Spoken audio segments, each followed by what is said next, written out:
स्वागत है दोस्तों आप सभी का फिर से एक नए वीडियो में। तो दोस्तों आज की इस वीडियो में हम लोग क्लास 11 26 फरवरी भूगोल का पेपर को सोल्व करने वाले हैं जो आपके 2026 में आएगा। और देखिए दोस्तों जितना भी प्रश्न है ये झारखंड बोर्ड का खुद का ऑफिशियल और ओरिजिनल है, ठीक है।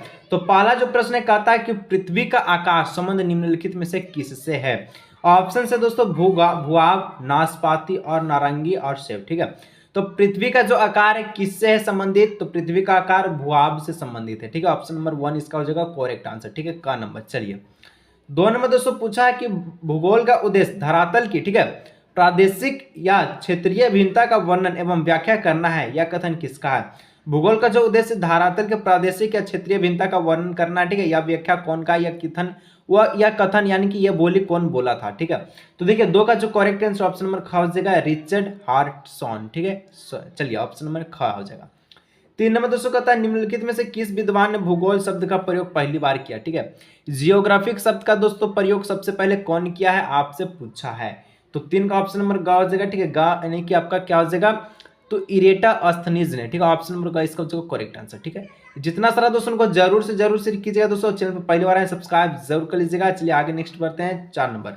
पृथ्वी की उत्पत्ति के संबंध में, ठीक है, एक प्रारंभिक एवं लोकप्रिय मत, ठीक है, ज्वारीय परिकल्पना किस विद्वान द्वारा लिया गया है। देखिए पृथ्वी की उत्पत्ति के संबंध में एक प्रारंभिक और लोकप्रिय मत ज्वारीय जो परिकल्पना है, ठीक है, ये किस विद्वान के द्वारा लिया है, कौन साइंटिस्ट के द्वारा, ठीक है। तो 4 का जो करेक्ट आंसर दोस्तों ऑप्शन नंबर घ हो जाएगा जेम्स जीन्स के द्वारा। चलिए आगे बढ़ते हैं दोस्तों। तो 5 नंबर प्रश्न पूछा है आधुनिक समय में ब्रह्मांड की उत्पत्ति संबंधित, ठीक है, सार्वमान्य सिद्धांत निम्नलिखित में से कौन है। आधुनिक समय में ब्रह्मांड की उत्पत्ति संबंधित सार्वमान्य सिद्धांत निम्नलिखित में से कौन है। तो 5 का जो करेक्ट आंसर ऑप्शन नंबर दोस्तों घ हो जाएगा बिग बैंग सिद्धांत, ठीक है। ऑप्शन नंबर ग इसका हो जाएगा खाना, ठीक है, घ नंबर इसका करेक्ट आंसर। चलिए आगे दोस्तों 6 नंबर बोला प्रकाश वर्ष क्या मापता है। तो प्रकाश वर्ष जो मापने की इकाई किसका, खगोलीय दूरी है, स्थल की दूरी है, समय की मापने का, ठीक है, या फिर प्रकाश की गति। तो प्रकाश जो वर्ष, ठीक है, प्रकाश वर्ष क्या मापता है, तो आपका खगोलीय दूरी और ऑप्शन नंबर का इसका हो जाएगा करेक्ट आंसर, ठीक है। चलिए आगे दोस्तों नेक्स्ट बढ़ते। तो 7 नंबर आपसे प्रश्न पूछा है वर्तमान में सौरमंडल में कितने ग्रह है। तो आपको पता बुध, बृहस्पति, पृथ्वी, ठीक है, इस प्रकार के टोटल मिला के 8 ग्रह हैं, ठीक है। यानी हम लोग कह सकते हैं कि टोटल 8 प्लेनेट से, ठीक है। तो ऑप्शन नंबर ख इसका हो जाएगा करेक्ट आंसर। 8 गो ग्रह है आपके सौरमंडल में, ठीक है। चलिए आगे दोस्तों नेक्स्ट हम लोग बढ़ते हैं। तो आपसे भी 8 नंबर प्रश्न पूछा है भूतल, ठीक है, भूतल पर वह बिंदु जो भूकंप के उद्गम केंद्र के समीपतम होता है क्या कहलाता है। भूतल पर वह बिंदु जो भूकंप के उद्गम केंद्र के समीपतम यानी कि निकट होता है, ठीक है, उसको क्या कहते हैं। तो दोस्तों देखिए भूकंप पर वह बिंदु जो भूकंप के उद्गम के केंद्र के समीपतम होता है, ठीक है, उसको हम लोग क्या कहते हैं। तो उसको दोस्तों हम लोग कहते हैं, बहुत ही प्यारा सा ऑप्शन, ऑप्शन नंबर ख अधिकेंद्र कहते हैं, ठीक है। 9 नंबर सुनामी से सर्वाधिक क्षति किस क्षेत्र में होता है। सुनामी से सबसे ज्यादा नुकसान कौन से क्षेत्र में होता है। तो स्थल के आंतरिक भाग में, ठीक है, जो स्थल पर जो भी चीज रहती है, ठीक है, सुनामी आने के कारण तबाह हो जाता है, ठीक है। 10 नंबर भूपृष्ठ में सबसे ज्यादा यानी कि सर्वाधिक मात्रा में कौन सा तत्व पाया जाता है। भूपृष्ठ पर दोस्तों धरती पर, ठीक है, सबसे ज्यादा कौन सा तत्व पाया जाता है। देखिए वायुमंडल में तो नाइट्रोजन है, लेकिन भूपृष्ठ यानी कि जमीन पर, तो जमीन पर ऑक्सीजन सबसे ज्यादा पाया जाता है, ठीक है। ऑप्शन नंबर ग is the correct answer, question number 10, ठीक है। चलिए कोई दिक्कत होगा नीचे कमेंट करके जरूर बताइएगा, ठीक है। कोई भी दिक्कत होगा नीचे कमेंट करके बताइएगा, ठीक है। शेयर नहीं किया शेयर जरूर कीजिएगा। 11 नंबर का दोस्तों प्रश्न है निम्नलिखित में से कौन भूगर्भ की जानकारी का प्रत्यक्ष साधन है। देखिए कौन भूगर्भ की जानकारी का प्रत्यक्ष साधन है। ज्वालामुखी कैसा होता है सर, गरम गरम गरम गरम रोटी जैसा, ठीक है, यानी ऑप्शन नंबर खा यानी ग नंबर, ठीक है, इसका करेक्ट आंसर। चलिए आगे 12 नंबर प्रश्न कहता है महाद्वीपीय विस्थापन, ठीक है, सिद्धांत 1912 में किसने प्रस्तावित किया था। तो महाद्वीपीय विस्थापन सिद्धांत 1912 में किसने प्रस्तावित किया था, ठीक है। तो यहाँ पर 12 का जो करेक्ट आंसर है ऑप्शन नंबर हो जाएगा का नंबर अल्फ्रेड वेगनर, ठीक है।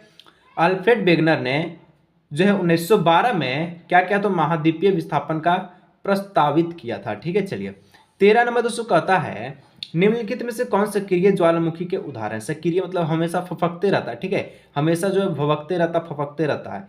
ऑप्शन नंबर घ हो जाएगा एटना। एटना जो है सक्रिय जलवायु है, ठीक है, ज्वालामुखी, जलवायु नहीं ज्वालामुखी। चलिए 14 नंबर दोस्तों कहता है रिंग ऑफ फायर किस महासागर में स्थित है। तो रिंग ऑफ फायर, ठीक है, याद रखिएगा रिंग ऑफ फायर ये आपका प्रशांत महासागर में स्थित है। ऑप्शन घ इसका हो जाएगा करेक्ट आंसर, ठीक है। चलिए आगे दोस्तों नेक्स्ट बढ़ते तो नेक्स्ट आपका 15 नंबर प्रश्न कहता है प्लेट विवर्तनी के सिद्धांत के अनुसार पृथ्वी का स्थल भाग मुख्यतः कितने प्लेटों में विभक्त है। प्लेट विवर्तनिक सिद्धांत के अनुसार बताना पृथ्वी का जो स्थल भाग वो कितने भागों में विभक्त है, कितना भागों में बांटा गया है। ठीक है, तो दोस्तों वो टोटल 7 को भाग में बांटा गया, तो यानी ऑप्शन नंबर गाइस का हो जाएगा 7। ठीक है, चलिए 16 नंबर दोस्तों कहता है हिमालय पर्वत की उत्पत्ति किस सागर से हुई है। तो आपको पता है गोंडवाना लैंड, इस सबके बारे में आप पढ़े होंगे। ठीक है, क्लास 9th में। ठीक है, तो हिमालय पर्वत दोस्तों तेथिस सागर से निर्माण हुआ। हिमालय पर्वत का निर्माण कौन से सागर से हुआ है, तो तेथिस सागर, ऑप्शन नंबर ग हो जाएगा। ठीक है, चलिए 17 नंबर दोस्तों प्रश्न है कि चूना पत्थर किस प्रकार के चट्टान का उदाहरण है। तो चूना पत्थर हमेशा याद रखिएगा, चूना पत्थर हमेशा वो अवसादित चट्टान का उदाहरण, ऑप्शन नंबर ख हो जाएगा इसका करेक्ट आंसर। ठीक है, चलिए 18 नंबर का दोस्तों प्रश्न है खनिज तेल मुख्यतः किस प्रकार के चट्टान में पाया जाता है। ठीक है, तो खनिज तेल दोस्तों कौन से चट्टान में पाया जाता है। तो यहाँ पर दोस्तों 18 का भी ऑप्शन नंबर ख हो जाएगा, अवसादित चट्टान में खनिज तेल पाया जाता है और चूना पत्थर दोनों। ठीक है, चलिए आगे दोस्तों हम नेक्स्ट बढ़ते हैं। तो 19 नंबर का प्रश्न दोस्तों आपसे पूछ रहा है, क्या पूछ रहा है कि भूस्खलन, ठीक है, सामान्यतः किस क्षेत्र में देखने को मिलता है। भूस्खलन दोस्तों ये हमेशा भू मतलब भूमि यानी कि पर्वतीय क्षेत्र पर, ऑप्शन नंबर का इसका हो जाएगा करेक्ट आंसर। ठीक है, आगे दोस्तों आपसे 20 नंबर पूछा है निम्नलिखित में से कौन सी एक, ठीक है, अनुक्रमिक प्रक्रिया है। कौन अनुक्रमिक प्रक्रिया हो जाएगा। तो यहाँ पर देखिए निपेच है, ठीक है, निक्षेप है, ज्वालामुखीता है, पतन विरूपण है और अप्रदन है। तो यहाँ तो ऑप्शन नंबर घ हो जाएगा इसका, अप्रदन इसका करेक्ट आंसर। 21 नंबर दोस्तों कहता है वायुमंडल का कुल द्रव्यमान 99% गैस पृथ्वी की सतह से कितने किलोमीटर की ऊंचाई तक स्थित है। देखिए वायुमंडल का कुल द्रव्यमान का 99% जो गैस है पृथ्वी से कितना ऊंचा है, तो यहाँ पर 21 का जो करेक्ट आंसर है वो हो जाएगा दोस्तों 32 किलोमीटर ऊंचा है। ठीक है, 32 किलोमीटर ऊंचा, ऑप्शन नंबर ख हो जाएगा। ठीक है, चलिए 22 नंबर दोस्तों कहता है वायुयान सामान्यतः किस मंडल से गमन करते हैं। तो वायुयान दोस्तों हमेशा, ठीक है, जो भी आपका एयरक्राफ्ट होता है, ठीक है, वो हमेशा समताप मंडल में रहता है। तो ऑप्शन नंबर ख इसका हो जाएगा करेक्ट आंसर, क्योंकि वो सप्ताह मंडल में गमन करती है, इधर से उधर चलती है। ठीक है, चलिए 23 नंबर दोस्तों कहता है क्षोभ मंडल में धरातल से कितनी ऊंचाइयों पर 1 डिग्री सेंटीग्रेड तापमान में गिरावट आती है।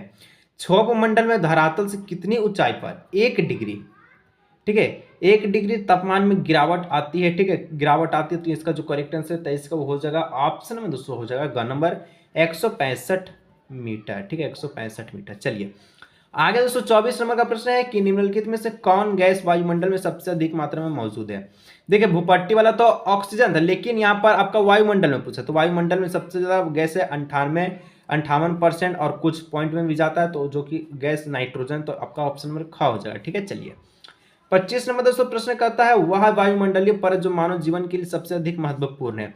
तो आपके लिए सबसे ज्यादा मोस्ट इंपोर्टेंट कौन सा वायुमंडल है। ठीक है, तो 25 का जो करेक्ट आंसर है दोस्तों वो हो जाएगा क्षोभ मंडल, क्योंकि आप क्षोभ मंडल में ही रहते हैं, तो आपका क्षोभ मंडल ही इसका जो करेक्ट आंसर हो जाएगा। ठीक है, चलिए आगे बढ़ते दोस्तों। तो 26 नंबर का प्रश्न है कि किस मंडल में सभी मौसमी क्रिया घटित होती है। कौन से दोस्तों मौसम, किस मंडल में सभी मौसमी क्रियाएं घटित होती है।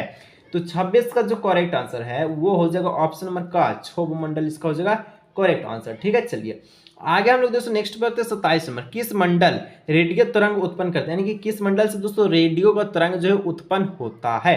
तो यहाँ तो दोस्तों इसका जो करेक्ट आंसर ऑप्शन नंबर घ हो जाएगा बाह्य मंडल। ठीक है, या फिर आयन मंडल भी आप कह सकते हैं इसको। ठीक है, चलिए आगे नेक्स्ट हम लोग बढ़ते हैं 28 नंबर। ठीक है, वायुमंडल में मौजूद जल वाष्प की वास्तविकता मात्रा को क्या कहते हैं। वायुमंडल में जो भी जल वाष्प मौजूद है तो उसकी वास्तविकता मात्रा है, उसको हम लोग क्या कहते हैं, तो उसको हम लोग कहते हैं क्या कहते हैं, तो निरपेक्ष। ठीक है, निरपेक्ष आर्द्रता कहते हैं। ठीक है, चलिए 29 नंबर कहता है धूम कोहरा सामान्यतः कहाँ बनता है। तो धूम कोहरा दोस्तों कहाँ बनता है सामान्यतः। ठीक है, तो धूम कोहरा हमेशा औद्योगिक क्षेत्र में बनता है, क्योंकि औद्योगिक क्षेत्र से हमेशा दोस्तों पता है कि एकदम इतना धुआं निकलता है, जिसके कारण आसपास के इलाका इतना धुआं धुआं हो जाता है कि पूरा धुआं धुआं दिखता है। ठीक है, चलिए पूरा एकदम कोहरा छा जाता है ठंडा के दिन में। तो और नेक्स्ट 30 नंबर, इनमें से कौन सा बादल सबसे अधिक ऊंचाई पर बनती है। कौन सा बादल दोस्तों सबसे ज्यादा ऊंचा पर बनता है, तो जो आपका पछाव बादल है। ठीक है, पछाव बादल, ऑप्शन नंबर का इसका जो करेक्ट आंसर पछाव बादल जो है सबसे ऊंचा में बनता है। ठीक है, चलिए ऑप्शन नंबर का आगे दोस्तों 31 नंबर आपसे प्रश्न पूछा है संवहनीय वर्षा मुख्यतः किस क्षेत्र में होती है।